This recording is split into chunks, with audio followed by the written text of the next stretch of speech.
Eu tinha 17 anos, minha família se mudou para outro estado sem me avisar. Eles deixaram apenas um bilhete dizendo: "Você vai se virar." 12 anos depois, quando finalmente consegui vencer na vida sem eles, resolveram reaparecer, querendo se reconectar. Naquele dia, eu cheguei em casa e encontrei tudo vazio. Só havia um bilhete em cima do balcão da cozinha. Foi a coisa mais cruel que já li na vida. Estava escrito apenas: "Você vai se virar." Eu não fazia ideia do que tinha feito de errado. Achei que eles estavam cansados de fingir que me amavam, mas a verdade é que eles nunca fingiram. Quando eu tinha 13 anos, fiz um bolo de aniversário para minha mãe sozinha, e tudo o que ela disse foi que o bolo estava empelotado. Aos 15, ajudei meu irmão a estudar para o vestibular. Enquanto isso, ele me chamava de sabe-tudo e batia a porta na minha cara. Aos 16, entreguei meu salário inteiro para o meu pai poder pagar as contas. Mais tarde, quando comentei sobre isso, ele gritou comigo e disse que eu não servia para nada. Eu sempre fui útil, mas nunca fui amada. Meus pais e meu irmão,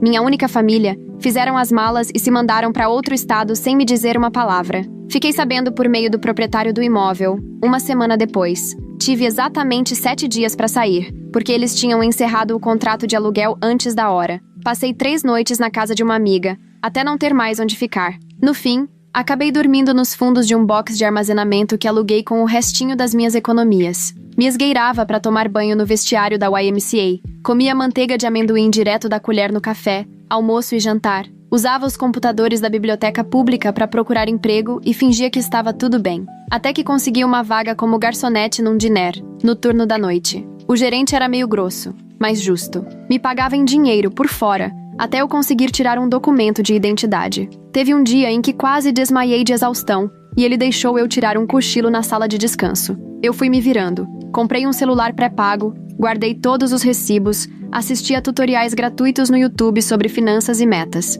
No primeiro ano, eu mal sobrevivi, mas eu aguentei firme. O ponto de virada foi quando um cliente assíduo do diner me ofereceu um trabalho temporário: organizar arquivos antigos de um escritório. Pagava 3 vezes mais que meu salário como garçonete. Aceitei na hora. Aprendi rápido. Chegava antes da hora. Fazia perguntas. Aos 22, já estava trabalhando como freelancer em tempo integral. Aos 25, abri minha própria consultoria. Só eu, uma mesinha dobrável e um notebook emprestado. Aos 27, tinha 5 prestadores de serviço trabalhando comigo, um escritório próprio e uma lista de clientes que antes eu só via em sonhos. E aos 29, me tornei oficialmente milionária. Não é aquele milionária de Instagram que finge para ganhar like. Era dinheiro de verdade, com conta de aposentadoria, sem dívidas, apartamento quitado e plano de saúde que eu conseguia pagar. Quando vi 7 dígitos no app do banco pela primeira vez, chorei. Durante todos esses anos difíceis, minha família nunca tentou entrar em contato.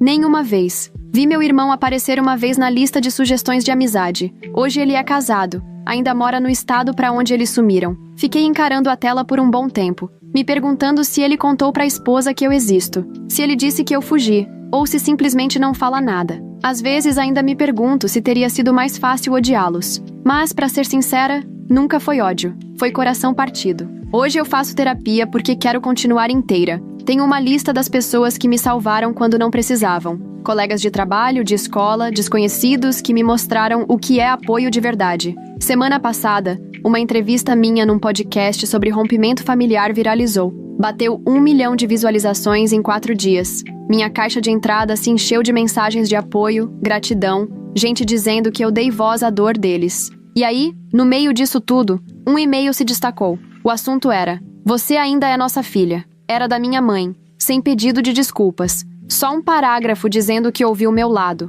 e que talvez a gente pudesse conversar. Depois veio outro e-mail, dessa vez do meu irmão. "Sinto sua falta. Podemos consertar isso?" Fiquei um tempão olhando para a tela antes de fechar o notebook. Sentei e fiquei me perguntando: será que curar significa olhar para trás? Ou seguir em frente? Não respondi na hora. Precisava de tempo para digerir tudo. Minha terapeuta, Melissa, sugeriu que eu esperasse pelo menos uma semana antes de tomar qualquer decisão. "Dá um tempo para sentir o que vier", ela disse na sessão. "Não tem pressa para responder." Então foi o que eu fiz. Foquei no trabalho, fui à academia, jantei com amigos. Coisas normais, mas aqueles e-mails me assombravam. Várias vezes eu abria, lia e fechava de novo.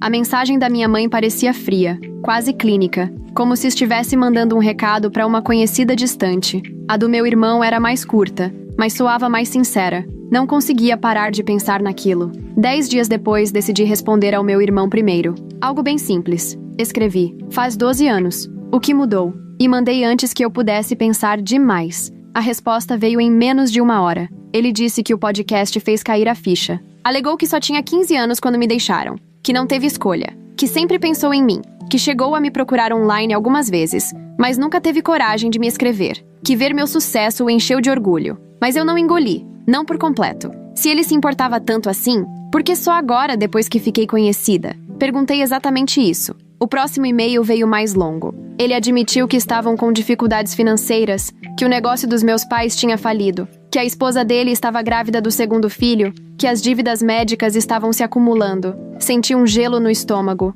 Ali estava o verdadeiro motivo. Demorei mais 1 semana para responder. Então, minha mãe mandou outro e-mail, dessa vez com fotos antigas da família. Imagens de quando eu era bebê, fotos nossas na praia. Eu devia ter uns 5 ou 6 anos. Fotos minhas e do Michael fazendo um boneco de neve. Momentos felizes que pareciam ter acontecido com outra pessoa. No fim do e-mail, ela escreveu: cometemos erros. Queremos consertar. Mostrei os e-mails para Melissa na sessão seguinte. Ela me lembrou que eu estava no controle, que podia impor limites, que não devia nada a eles. Mas também disse que talvez o fechamento me ajudasse a seguir em frente, seja perdoando, seja dizendo adeus de vez. Assenti com a cabeça, mas por dentro estava dividida. Parte de mim queria mandar eles se danarem. Outra parte queria entender por que me deixaram. E uma partezinha idiota ainda queria ser amada por eles. Decidi encontrar meu irmão primeiro. Só ele. Sem os meus pais. Combinamos de nos ver numa cafeteria em Chicago, que ficava no meio do caminho entre nós dois. Peguei um voo de manhã cedo. Me hospedei num hotel e tentei acalmar os nervos. Quase cancelei 3 vezes. Mas às 2 da tarde, entrei naquela cafeteria e o vi logo de cara. Estava mais velho, mais cheinho, começando a ficar careca. Mas os olhos eram os mesmos. Ele se levantou quando me viu, meio desajeitado. Não abracei. A gente só sentou um de frente pro outro com nossos cafés, como 2 desconhecidos. Os primeiros 20 minutos foram dolorosos. Conversa fiada sobre o tempo, meu voo, a estrada que ele pegou. Até que ele começou a se desculpar. Emma, me perdoa, disse o Michael com a voz embargada. Eu era só um garoto na época. Só descobri que eles iam te deixar pra trás quando já era tarde demais. Fiquei com medo de enfrentar eles. Só escutei, observando o rosto dele, procurando sinais de mentira. Ele parecia sincero, mas eu já tinha sido enganada antes. Fiz a pergunta que me atormentava há 12 anos. Por que eu? Por que fui eu a deixada pra trás? Ele olhou pro café. Eles sempre te viram como a forte, a independente, aquela que daria conta sozinha. Se convenceram de que você estaria melhor sem eles. Foi a coisa mais absurda que já ouvi. Contei pra ele sobre o box de armazenamento. Falei sobre os dias em que só comia manteiga de amendoim, sobre os banhos escondidos na YMCA e os plantões noturnos que eu fazia com 17 anos. O rosto dele se desfez na hora. Eu não sabia, ele sussurrou. Eles me disseram que você tinha um plano, que queria ficar, que ia morar com a família de uma amiga, que foi uma escolha sua se afastar da gente. Tudo mentira. No fim do nosso encontro, eu não sabia o que pensar.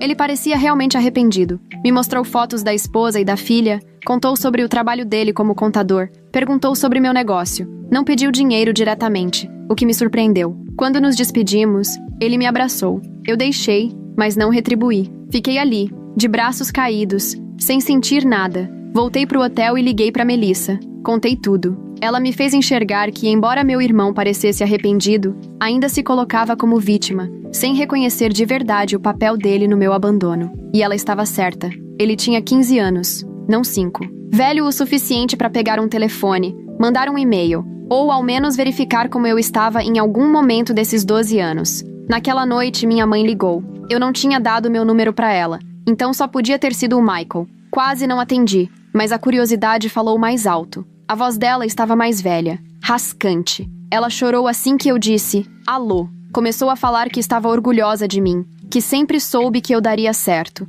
que eu era especial. Deixei ela falar até se esvaziar. Então fiz a mesma pergunta que fiz ao meu irmão. Por que eu? A resposta dela foi outra. Estávamos endividados, Emma. Não conseguíamos sustentar 3 pessoas. Sabíamos que você era inteligente o suficiente para se virar sozinha. Imaginamos que você procuraria assistência social e seria acolhida por uma família melhor. Achamos que estávamos te fazendo um favor. Desliguei na hora, bloqueei o número dela, joguei o celular do outro lado do quarto e gritei dentro do travesseiro. No dia seguinte, recebi um e-mail do meu pai. o primeiro contato em 12 anos. E adivinha? Nenhum pedido de desculpas. Ao invés disso, ele escreveu sobre como a vida deles tinha sido difícil. Contou das contas médicas, dos negócios fracassados, da cirurgia que a esposa do Michael precisava fazer, do risco de despejo que estavam enfrentando. E no finalzinho do e-mail veio o pedido. Perguntou se eu podia ajudar a família. Nenhuma pergunta sobre minha vida. Nenhum reconhecimento do que eles fizeram comigo. Encaminhei o e-mail para Melissa com o assunto.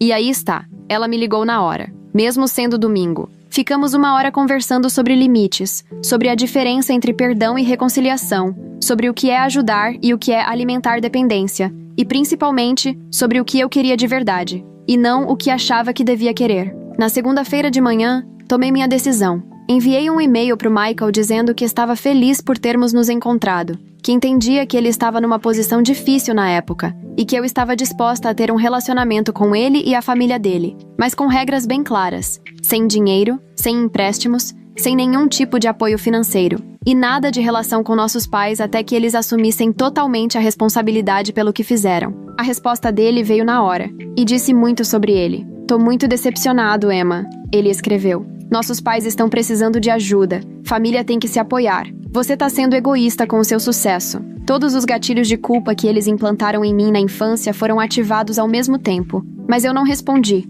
Ao invés disso, marquei uma nova sessão com a Melissa e comprei uma viagem para Bali. Eu precisava de espaço para digerir tudo. 3 dias depois, o Michael ligou. Deixou uma mensagem de voz pedindo desculpas pelo e-mail, dizendo que entendia minha posição, que ainda queria manter um relacionamento nos meus termos e que respeitaria meus limites. Ouvi o recado 2 vezes, tentando decidir se ele era sincero ou só estava mudando de estratégia. Decidi dar mais uma chance, mas com o pé atrás. Fui para Bali mesmo assim. Passei 2 semanas na praia, caminhando pelos arrozais, meditando. Eu precisava daquela distância. Quando voltei, tinha 6 e-mails do meu pai, cada um mais desesperado que o outro. Não passei nem dos assuntos. Também tinha uma mensagem do Michael perguntando se a gente podia conversar de novo. Aceitei uma ligação. Só isso. A conversa começou tranquila. Ele pediu desculpas de novo por ter me pressionado. "Tenho pensado muito no que você me disse", ele falou. "Comecei a fazer terapia também. E eu acreditei nessa parte." Ele soava diferente, menos na defensiva. Falamos sobre os filhos dele, sobre o meu trabalho, coisas normais.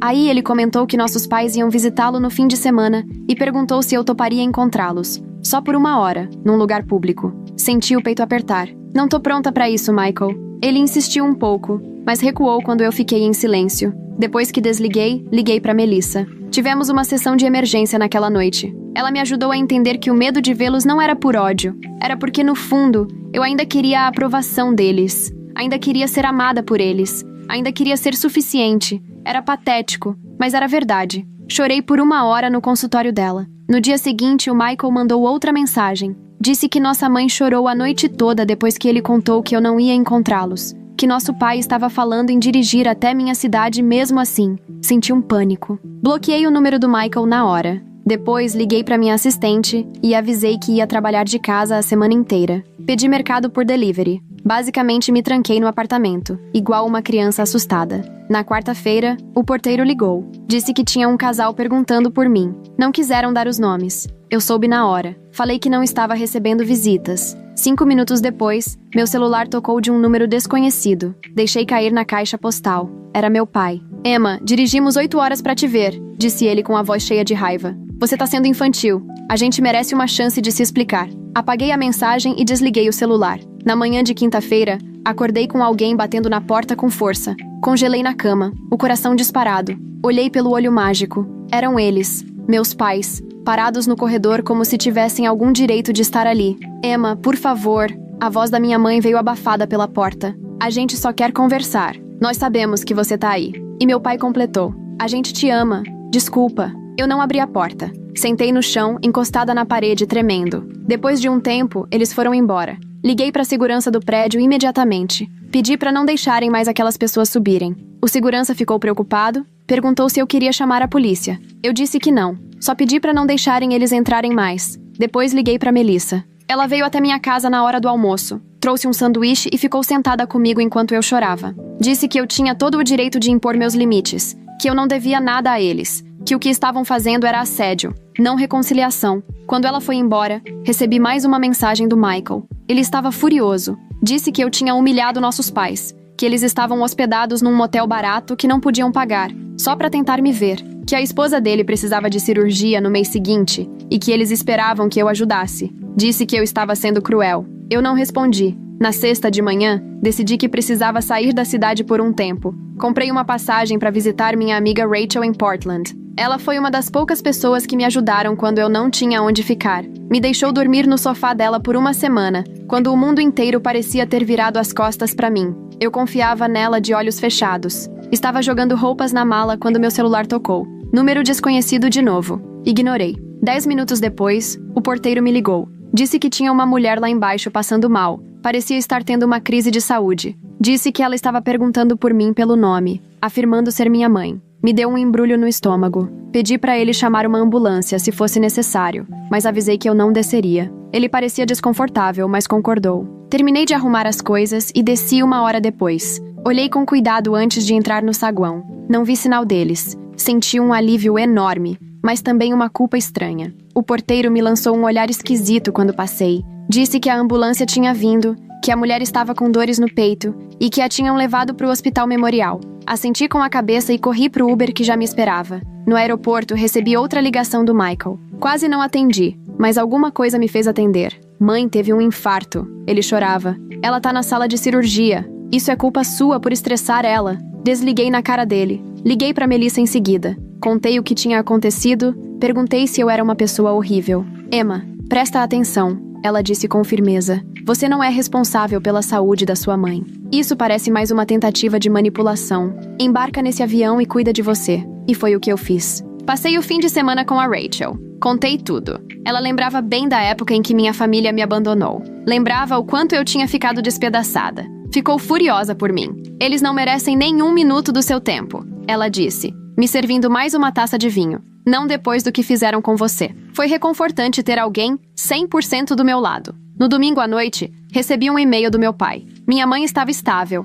Tinha colocado um stent. Receberia alta na terça. O e-mail terminava com: ela tá perguntando por você. Já não acha que nos puniu o suficiente? Mostrei para Rachel. Ela revirou os olhos com tanta força que achei que iam ficar presos. Me disse que aquilo era chantagem emocional de manual. E eu sabia que ela estava certa, mas uma parte de mim ainda se sentia culpada. Voltei para casa na segunda. Encontrei um buquê de flores deixado na porta do meu apartamento. O cartão dizia: por favor, nos ligue. Estamos no Holiday Inn até quarta. Sem desculpas. Sem respeito aos meus limites. Apenas mais uma exigência. Joguei as flores direto no lixo. Na terça de manhã, recebi uma mensagem de número desconhecido. Era uma foto da minha mãe numa cama de hospital, pálida e frágil. A mensagem dizia: talvez ela não tenha muito tempo. Tem certeza de que quer viver com esse arrependimento? Bloqueei o número. Liguei para Melissa. Ela sugeriu que eu me afastasse das redes sociais, trocasse de número. Talvez até fosse melhor me hospedar com uma amiga por uns tempos.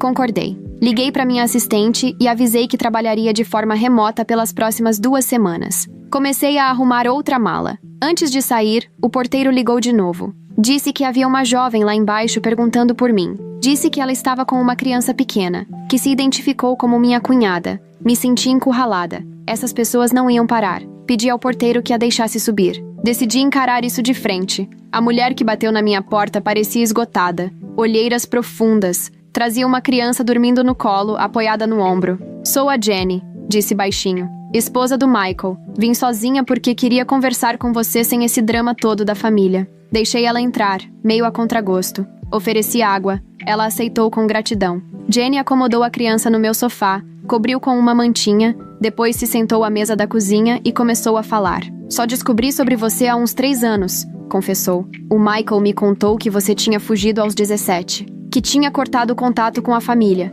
Sempre achei estranho, mas nunca insisti. Quando ouvi seu podcast, foi um choque. Confrontei ele, e aí ele finalmente contou a verdade. Eu só escutava, sem saber mais no que acreditar.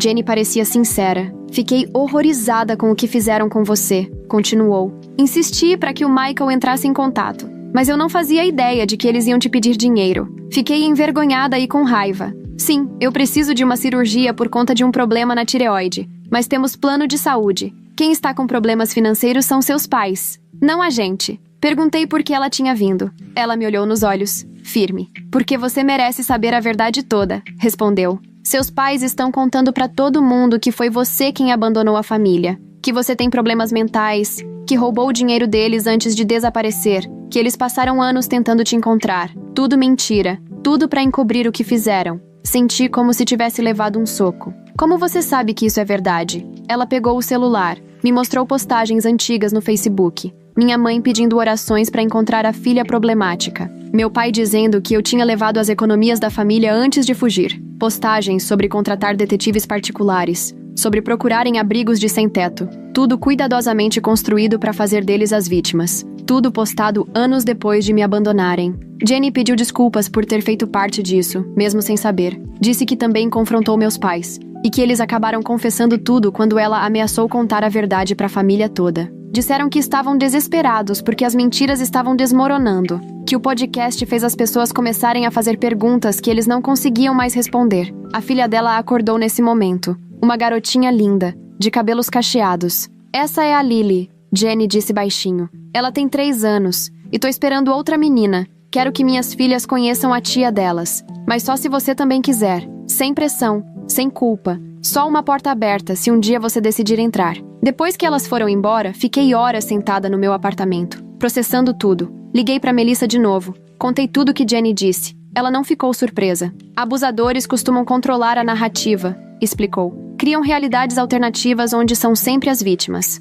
Perguntou o que eu queria fazer agora. Eu, sinceramente, não sabia. Naquela noite recebi outro e-mail do meu pai, mas esse era diferente. Estava cheio de raiva, ameaçador. Dizia que, se eu estivesse espalhando mentiras sobre eles online, eles me processariam por difamação. Afirmava que tinham provas de que eu roubei deles. Disse que, se eu não retirasse o podcast do ar e fizesse um pedido de desculpas público, eles contariam o lado deles para a imprensa. Exigiram compensação financeira pelos danos causados à reputação deles. Encaminhei o e-mail para Melissa, depois para o meu advogado, Marcos. Ele me ligou imediatamente. Isso é só ameaça vazia, me tranquilizou. A verdade é uma defesa absoluta contra a difamação. Salva tudo, mas não responde. Se eles realmente entrarem com algo, eu cuido. Mas, sinceramente, quem vai mesmo processar não avisa com antecedência. No dia seguinte, recebi uma ligação do Michael. Deixei cair na caixa postal. Ele parecia apavorado. Emma, a Jenny me contou que te visitou. Nossos pais estão furiosos. Estão falando horrores sobre ela agora também. Tô com medo de que façam alguma loucura. Por favor, me liga pelo celular da Jenny, não pelo meu. Eu já não sabia mais em quem confiar. Liguei pro Marcos de novo. Ele sugeriu que eu encontrasse o Michael e a Jenny num local público, com ele presente como meu advogado, só pra ouvir o que tinham a dizer. Concordei, meio a contragosto. Marcamos num restaurante perto do escritório do Marcos pro dia seguinte. Eles chegaram no horário. Os dois pareciam péssimos, estressados, exaustos. Jenny tinha um hematoma no braço que tentava esconder. Michael não conseguia nem me encarar.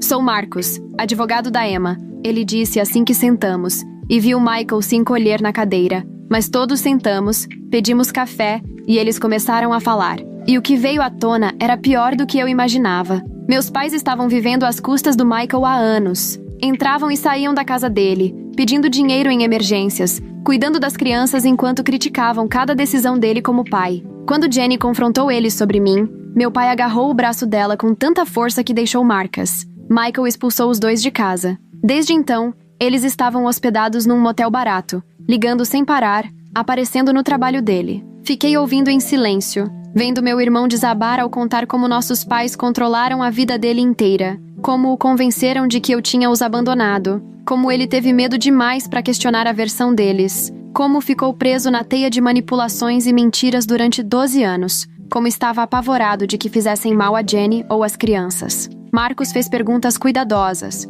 sobre vínculos financeiros, escrituras, contas bancárias, se os nossos pais tinham chaves da casa. Michael respondeu tudo. Disse que eles tinham assinado o financiamento da casa junto com ele, que o pai ainda tinha acesso à conta bancária dele desde a faculdade, que tinham chaves extras da casa e sabiam todas as senhas dele. Marcos anotava tudo, de vez em quando me lançando um olhar discreto. Quando a reunião terminou, eu estava exausta, mas com a cabeça mais clara. Aquilo já não era mais só sobre mim. Michael e Jenny também eram vítimas, de outro jeito. Eu tinha escapado, mas eles ainda estavam presos. Marcos sugeriu que eles contratassem um advogado próprio. Deu o cartão de um colega, recomendou trocarem as fechaduras, senhas e bancos imediatamente. Eles assentiram, sobrecarregados, mas agradecidos. Na saída, Michael me abraçou. Dessa vez eu abracei de volta. Não era perdão, ainda não, mas era alguma coisa. Um reconhecimento de que tínhamos sido machucados pelas mesmas pessoas. Talvez pudéssemos nos ajudar a curar.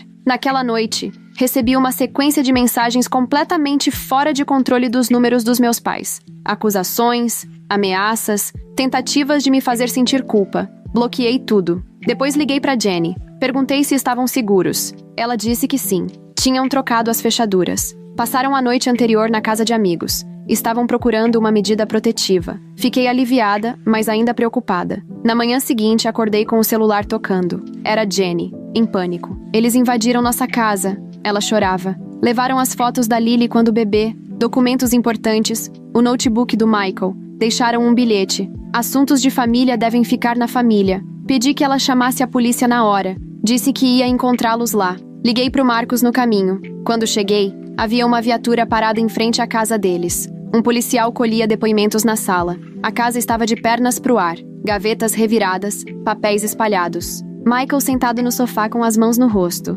Jenny mostrava pro policial tudo o que estava faltando. Me apresentei como parte da família, ali para ajudar. O policial parecia cético com a ideia de avós invadirem a casa dos filhos. Tem certeza de que eles não usaram uma chave? Talvez tenha sido um mal-entendido? Jenny mostrou o braço machucado. Contou sobre o comportamento agressivo, sobre as ameaças, sobre como estavam sendo perseguidos. Ele anotou, mas parecia ainda não levar a sério. Disse que sem provas concretas seria difícil provar quem fez aquilo. Depois que os policiais foram embora, ajudamos a limpar a bagunça juntos. Descobrimos mais itens faltando. Álbuns de fotos, documentos financeiros, a chave reserva do carro. Michael estava arrasado. A culpa é minha, disse. Devia ter protegido minha família melhor. Devia ter enfrentado eles anos atrás. Devia ter te procurado com mais empenho. Não discordei, mas também não joguei mais peso em cima dele. Já tínhamos passado desse ponto. Marcos chegou quando estávamos quase terminando. Olhou em volta. Sério. Disse que aquilo mudava tudo. Que precisávamos documentar tudo.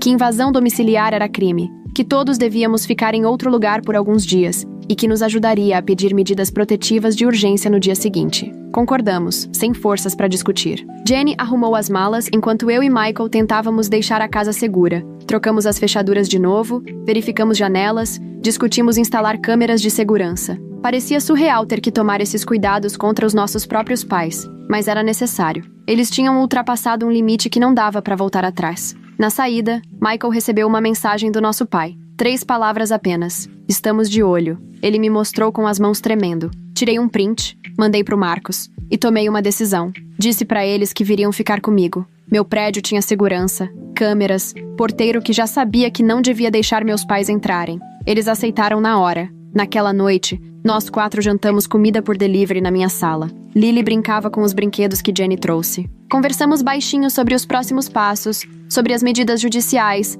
sobre boletins de ocorrência, sobre trocar números de telefone, e-mails, talvez até se mudar de casa, sobre como se proteger a longo prazo. Não era o tipo de reencontro em família que eu jamais imaginei. Sentada ali com o irmão que me deixou para trás, a esposa dele que acreditou em mentiras sobre mim e a filha deles, que era inocente em tudo isso. De algum jeito parecia certo. Como se finalmente estivéssemos enfrentando a verdade juntos. E talvez, só talvez, pudéssemos construir algo novo das cinzas do que nossos pais destruíram. Na manhã seguinte, Marcos ligou. Disse que tinha solicitado medidas protetivas de urgência para todos nós, que precisaríamos comparecer ao tribunal na semana seguinte para torná-las permanentes, que também denunciou a invasão a um detetive conhecido dele, que estava levando o caso mais a sério do que os primeiros policiais. Disse também que devíamos continuar juntos até que tudo se resolvesse. Concordei. Liguei para minha assistente. Avisei que trabalharia de casa por tempo indeterminado. Emergência familiar, expliquei. Ela entendeu. Reorganizou minha agenda. Montei um escritório improvisado no quarto de hóspedes para o Michael, que também precisava trabalhar remotamente. Jenny e Lily tomaram conta da sala, com fortes de travesseiros e desenhos animados. Era estranho ter gente na minha casa. Eu vivia sozinha há anos. Gostava da minha rotina tranquila, do balcão limpo, da pia vazia. Mas havia algo reconfortante no barulho também, na risada da Lily, no murmúrio baixinho da Jenny dobrando roupa, no som do teclado do Michael vindo do outro cômodo. Aquilo parecia família. Não a que me abandonou, mas talvez a que estávamos construindo agora. Naquela tarde, o porteiro me ligou. Disse que havia uma entrega, flores. Pedi que ele lesse o cartão antes de mandar subir. Ele leu. Sabemos onde vocês estão. Isso ainda não acabou. Pedi para ele recusar a entrega. Chamar a polícia se o entregador se recusasse a levar de volta. Depois liguei para o Marcos. Ele disse que adicionaria isso ao processo, que aquilo reforçava o pedido de medida protetiva, que estávamos fazendo tudo certo. Não contei para Michael nem para Jenny sobre as flores. Já estavam estressados o suficiente. Em vez disso, pedi mais mantimentos, preparei o jantar para todo mundo, brinquei com a Lily e tentei criar um pouco de normalidade dentro daquele caos. Mas naquela noite, depois que todos dormiram, fiquei sozinha na cozinha e finalmente deixei tudo vir à tona. O medo, a raiva, a tristeza e até uma esperança estranha. Chorei em silêncio, com o rosto escondido num pano de prato, para ninguém me ouvir. Na manhã seguinte, Jenny me encontrou fazendo café. Perguntou se eu estava bem. Menti. Sim. Ela não acreditou. Sentou ao balcão. Tá tudo bem não estar bem, Emma, disse com delicadeza. Eu também não tô. Michael chora no banho, achando que ninguém percebe. Lily fica perguntando quando a gente vai poder voltar para casa. Essa situação toda é horrível, mas eu sou grata por estarmos enfrentando isso juntas. Olhei para ela, essa mulher que até outro dia era uma estranha e agora fazia parte da minha vida. Perguntei por que veio até mim naquele primeiro dia, por que acreditou em mim em vez da família que conhecia há anos. Ela sorriu, triste. Sempre senti que havia algo errado nos seus pais, nas histórias que contavam, no jeito como controlavam o Michael. O podcast só confirmou o que eu já suspeitava, e eu não podia deixar minhas filhas crescerem achando que abandonar um filho é algo aceitável. Abracei ela naquele momento. Foi nosso primeiro abraço, meio desajeitado, mas sincero, como o começo de alguma coisa. Não uma amizade ainda, mas uma conexão, solidariedade, uma vontade compartilhada de quebrar o ciclo de abuso que nos machucou tanto. E assim, os dias começaram a entrar em uma nova rotina. Trabalhar, cozinhar, brincar com a Lily, checar as atualizações com o Marcos, pular com qualquer barulho inesperado, se encolher toda vez que o celular tocava. Vivíamos num limbo estranho entre a normalidade doméstica e uma tensão constante por baixo de tudo. Estávamos seguros, mas não em paz. Juntos, mas ainda em processo de cura. Família, mas ainda aprendendo o que isso significava. Na sexta-feira, o Marcos ligou com novidades. O detetive tinha conseguido uma prova. Imagens de segurança de um posto de gasolina próximo à casa do Michael mostravam o carro dos nossos pais estacionado ali durante o horário da invasão. A audiência para a medida protetiva tinha sido marcada para segunda-feira. Marcos estava confiante de que o juiz aprovaria. Todos nós sentimos alívio, mas junto vinha aquela ansiedade latente, ainda esperando o próximo ataque. Ele veio naquela noite. Uma pedra atirada contra a janela do carro do Michael, na garagem do prédio. Sem bilhete dessa vez. Nem precisava. A mensagem estava clara. As câmeras de segurança mostraram um homem de boné, com o rosto cuidadosamente virado para longe das lentes. Não dava para provar que era o nosso pai, mas a gente sabia. Fizemos outro boletim de ocorrência. Acrescentamos ao processo. Tentamos esconder o medo da Lily. No domingo à noite, nos reunimos para montar o plano para o tribunal. Roupas adequadas. O que dizer? Quais provas levar? Como explicar a nossa história familiar sem parecer loucura?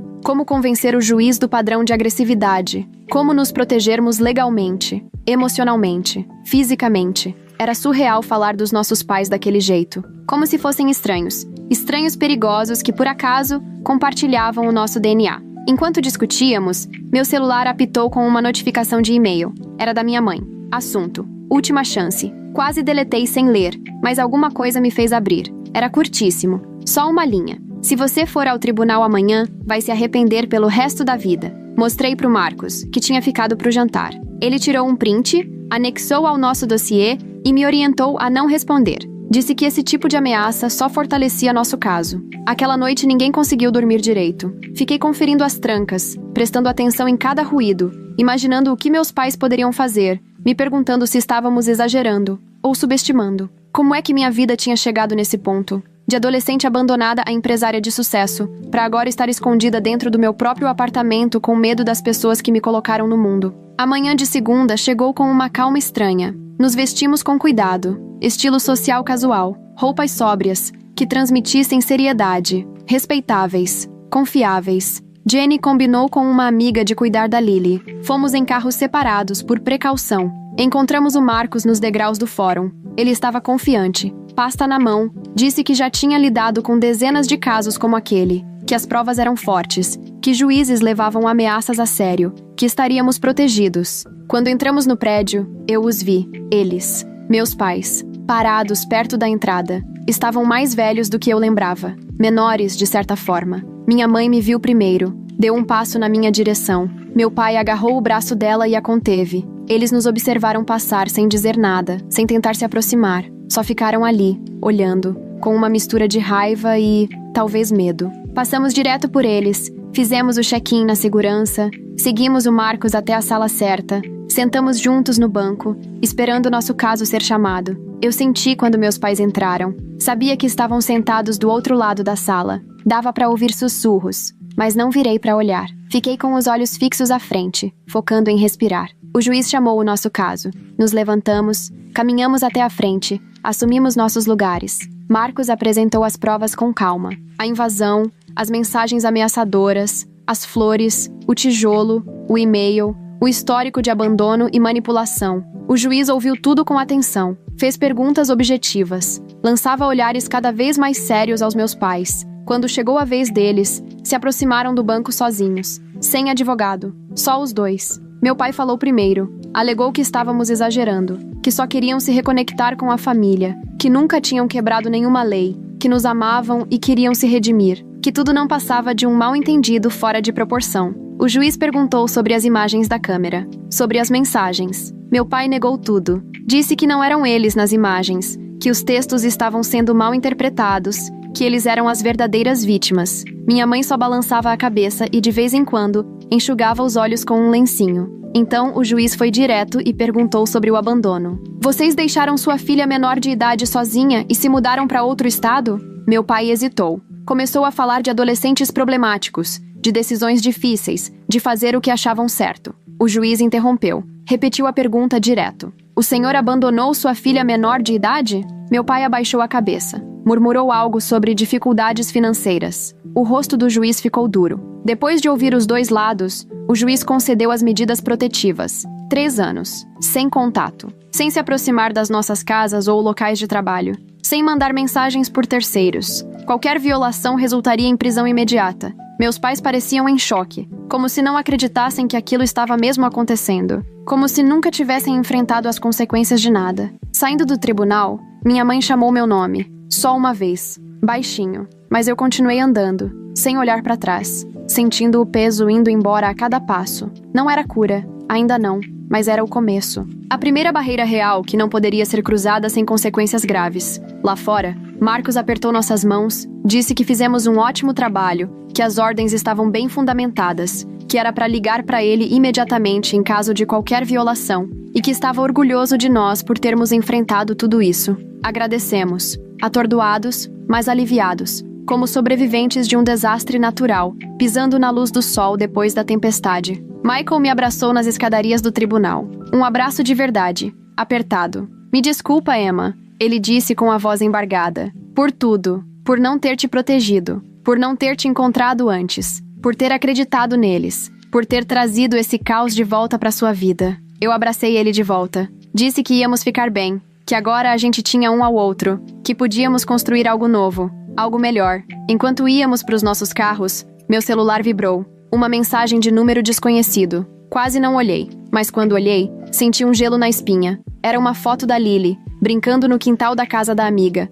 sem saber que estava sendo observada. Abaixo da foto, apenas 4 palavras. Isso ainda não acabou. Mostrei pro Michael na hora. O rosto dele ficou branco. Ligou pra Jenny, que já estava indo buscar a Lily. Disse para nos encontrarmos no meu apartamento. Liguei pro Marcos do carro, as mãos tremendo tanto que mal conseguia segurar o celular. Ele pediu que eu encaminhasse a mensagem e voltasse para casa direto.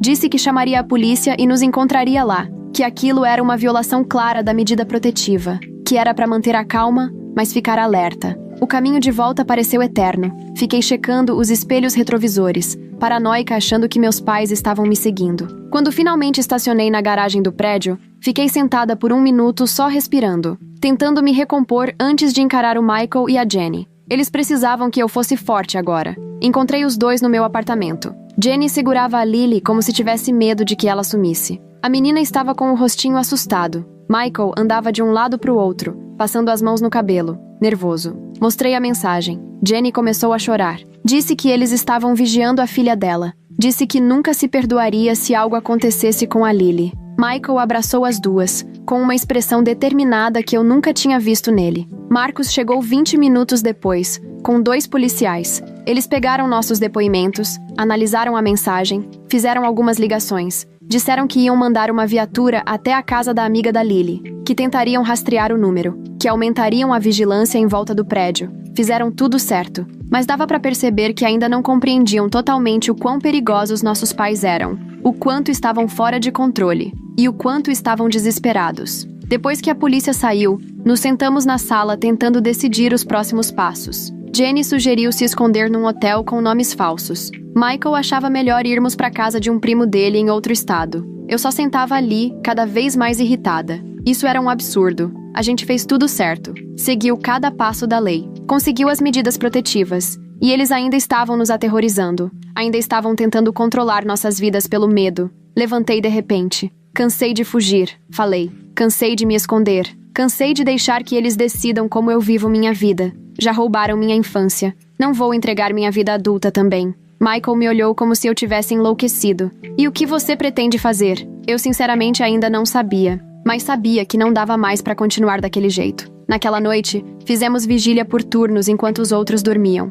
Fiquei com o primeiro turno, sentada na janela da sala, luzes apagadas, observando a rua lá embaixo. Por volta das 2 da manhã, vi um carro conhecido, o velho Buick do meu pai. Ele deu 3 voltas no quarteirão antes de estacionar do outro lado da rua. Tirei fotos com o celular, depois acordei o Michael. Assistimos juntos enquanto nosso pai ficava ali dentro do carro, só observando o prédio, sem se aproximar. Tecnicamente, não quebrando a medida protetiva, só deixando bem claro que estava ali, vigiando, esperando. De manhã, enviei as fotos para o Marcos. Ele disse que era preocupante, mas não configurava uma violação da medida protetiva, já que meu pai ficou dentro do carro, longe do prédio. Orientou a continuar documentando tudo. Disse que falaria com o detetive de novo. Desliguei me sentindo frustrada. O sistema jurídico tinha limites. Medidas protetivas eram só pedaços de papel. Não impedem alguém realmente determinado a te fazer mal. Jenny e Michael decidiram levar a Lily para um hotel por alguns dias. Um lugar com corredores internos e segurança reforçada. Ajudei a fazer as malas, abracei os 2 na despedida, prometi mandar mensagem a cada poucas horas. Quando eles foram embora, sentei no meu apartamento vazio e me senti estranhamente tranquila, como se tivesse chegado num ponto de decisão, como se eu soubesse que não dava mais para viver naquele limbo. Liguei para Melissa, contei tudo, perguntei o que ela achava que eu devia fazer. Ela ficou em silêncio por um momento. Depois me fez uma pergunta que me atingiu em cheio. O que você realmente quer dos seus pais? Não o que eu não queria, não o que eu temia, mas o que eu de fato queria. E percebi que nunca tinha pensado dessa forma. Depois que desligamos, fiz uma lista. O que eu queria? 1. Viver sem medo. 2. Ter uma relação com meu irmão e a família dele. 3. Deixar de me sentir responsável pelas atitudes dos meus pais. 4. Me libertar do passado. Em nenhum lugar dessa lista estava reconciliação, nem perdão, nem entender por que fizeram o que fizeram. Eu só queria estar livre deles. Naquela tarde, fiz algo que parecia loucura. Mandei um e-mail para os meus pais. Só uma mensagem curta. Eu sei que vocês estão vigiando meu prédio. Sei que não vão parar. Então vamos conversar. Uma última vez. Amanhã, meio-dia, na cafeteria da 8ª Rua. Só eu. Sem polícia. Sem advogado. Depois disso, vocês deixam todos nós em paz para sempre. Cliquei em enviar antes que pudesse mudar de ideia. Não contei pro Michael, nem pra Jenny, nem pro Marcos ou pra Melissa. Aquilo era algo que eu precisava fazer sozinha, por mim.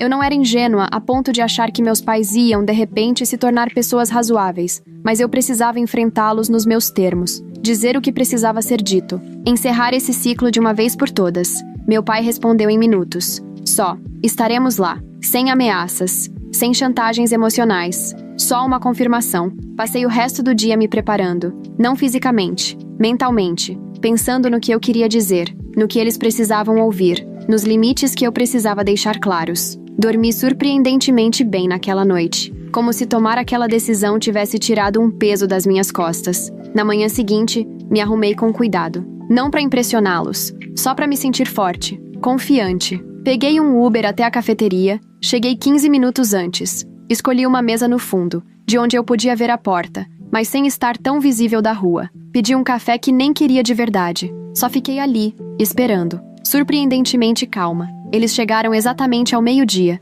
parecendo mais velhos do que na audiência, mais abatidos. Minha mãe me viu primeiro, cutucou meu pai. Caminharam devagar até mim, como se estivessem se aproximando de um animal selvagem. Sentaram-se à minha frente, em silêncio. Ficamos nos olhando por um tempo. Aqueles estranhos que biologicamente eram meus pais. Essas pessoas que me moldaram de formas que jamais entenderiam. Fui eu quem falou primeiro. Não chamei vocês aqui para fazer as pazes, nem para dar dinheiro, nem para ouvir desculpas. Chamei vocês para entenderem uma coisa. Acabou. Vocês perderam, não só o processo, perderam a mim. Perderam o Michael, perderam os netos, perderam qualquer chance de fazer parte das nossas vidas. E se vocês não aceitarem isso, se continuarem a nos perseguir, ameaçar, forçar a entrada de volta, eu vou destruir vocês. Meu pai tentou me interromper. Levantei a mão. Não terminei. Peguei o celular e mostrei os prints. As mensagens ameaçadoras, a foto da Lily, os e-mails. Já mandei cópias disso para todo mundo da vida de vocês. Irmãos, igreja, vizinhos, ex-colegas, conhecidos. Ainda não, mas vou. Se entrarem em contato de novo, se aparecerem nas nossas casas, se mencionarem nosso nome para qualquer pessoa que conheça a gente. Minha mãe começou a chorar. Só queremos nossa família de volta. Cometemos erros, mas merecemos outra chance. Estamos envelhecendo. Não queremos morrer sozinhos. Olhei para ela por um bom tempo. Vocês deviam ter pensado nisso antes de abandonarem uma filha de 17 anos. Antes de mentirem para todo mundo sobre o que fizeram. Antes de invadirem a casa do Michael. Antes de ameaçarem sua própria neta. Meu pai ficou furioso. Você é ingrata. Sempre foi difícil. Virou seu irmão contra a gente. Você nos deve por termos te criado. Eu ri. De verdade. Ri na cara dele. Você realmente acha que merece gratidão por ter feito o mínimo como pai por 17 anos e depois me abandonar completamente? Acha que sua criação foi tão incrível assim que eu deveria agradecer por ela? Ele não soube o que responder. Ficou vermelho, calado. Minha mãe continuava chorando, mas eu não sentia nada. Nem culpa, nem pena. Só uma clareza fria de que aquelas pessoas jamais iam mudar. Jamais iam assumir responsabilidade. Jamais seriam os pais que eu merecia. Me levantei. Essa é a última chance de vocês. Se violarem a medida protetiva de novo, eu não vou só chamar a polícia. Eu vou fazer questão de que o mundo todo saiba exatamente que tipo de gente vocês são. Tenho os meios para tornar a vida de vocês bem difícil se me obrigarem. Eu não quero isso, mas vou fazer se for preciso para proteger minha família. Minha verdadeira família. Michael, Jenny, Lily, as pessoas que eu escolhi. Enquanto eu me afastava, minha mãe gritou meu nome. Você nos odeia tanto assim?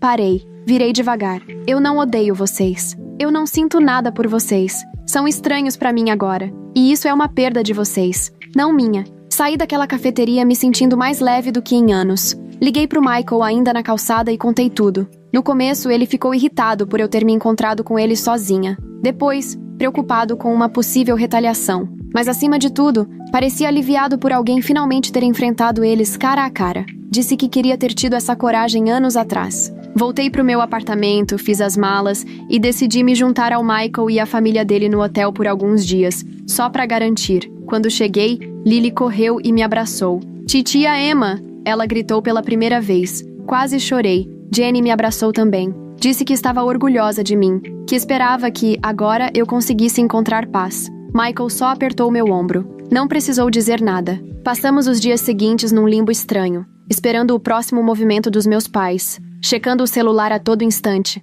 assustados com qualquer barulho. Mas nada aconteceu. Nenhuma ligação, nenhuma mensagem, nenhum e-mail, nenhuma aparição do carro deles. Só silêncio. Depois de uma semana, Michael e Jenny decidiram voltar para casa. Trocaram as fechaduras de novo. Instalaram câmeras de segurança. Começaram a pensar em vender a casa. Procurar um lugar mais perto da minha cidade. Eu também voltei pro meu apartamento. Voltei ao trabalho. Voltei a algo parecido com uma vida normal. 2 semanas se passaram. Depois 1 mês. E nada dos meus pais. Marcos continuava acompanhando tudo de perto. Dizia que o detetive tinha confirmado que meus pais haviam voltado pro estado onde moravam antes. Que as medidas protetivas ainda estavam valendo. Que era importante continuarmos atentos. Mas que também devíamos tentar seguir com nossas vidas. E aos poucos, foi o que fizemos. Michael conseguiu um novo emprego na minha cidade. Jenny matriculou a Lily numa escolinha. Eles compraram uma casa a 20 minutos do meu apartamento. Passamos a jantar juntos todos os domingos. Começamos a construir novas tradições. Novas memórias. Um novo tipo de família, baseada em escolha, não em obrigação. Achei que fosse sentir alguma coisa em relação aos meus pais. Tristeza, culpa, raiva. Mas no fundo, o que senti foi alívio. Como se finalmente eu tivesse largado um peso que carregava desde os 17 anos. Como se agora eu pudesse olhar para frente em vez de viver presa ao passado. 6 meses depois do encontro na cafeteria, recebi uma carta, encaminhada pelo Marcos, para manter meu endereço em sigilo. Era da minha mãe. Quase não abri. Cheguei a pensar em jogar fora sem ler, mas a curiosidade falou mais alto. A carta era curta, só alguns parágrafos. Sem desculpas vazias dessa vez. Sem exigências. Só um reconhecimento de que tinham me ferido profundamente, que tinham falhado como pais, que entendiam por que eu não queria mais contato, que estavam fazendo terapia, que respeitariam as ordens judiciais, que talvez um dia eu estivesse disposta a ouvir um pedido de desculpas de verdade, mas que entenderiam se esse dia nunca chegasse. Mostrei pro Michael. Ele tinha recebido uma parecida. Conversamos sobre isso no jantar daquela noite. Se era sincera, se mudava alguma coisa. Se algum dia conseguiríamos confiar neles de novo. Não chegamos a nenhuma conclusão. Só concordamos em seguir um dia de cada vez. Priorizar nossa cura. Proteger a família que estávamos construindo. Guardei a carta na gaveta da escrivaninha. Não porque eu esteja pronta para perdoar, nem porque eu queira reconciliação, mas porque ela representa algo importante. Meus pais finalmente reconhecendo o meu direito de estabelecer limites. O meu direito de escolher quem entra, ou não entra, na minha vida. O meu direito de definir o que é família, nos meus próprios termos. Semana passada, a Lily fez 4 anos. Michael e Jenny me convidaram para ajudar com a festa. Fizemos no meu apartamento. Balões por todos os lados. Um bolo encomendado numa confeitaria chique. Presentes empilhados na mesinha de centro. Lily correndo de um lado pro outro vestida de princesa. Rindo. Jenny tirando fotos. Michael assando hambúrguer no meu balcão. Amigos passando o dia todo por ali. Tanta alegria. Tanta vida. Em um momento, entrei na cozinha só para ter um instante sozinha. Fiquei observando pela porta. Michael girando a Lily no ar.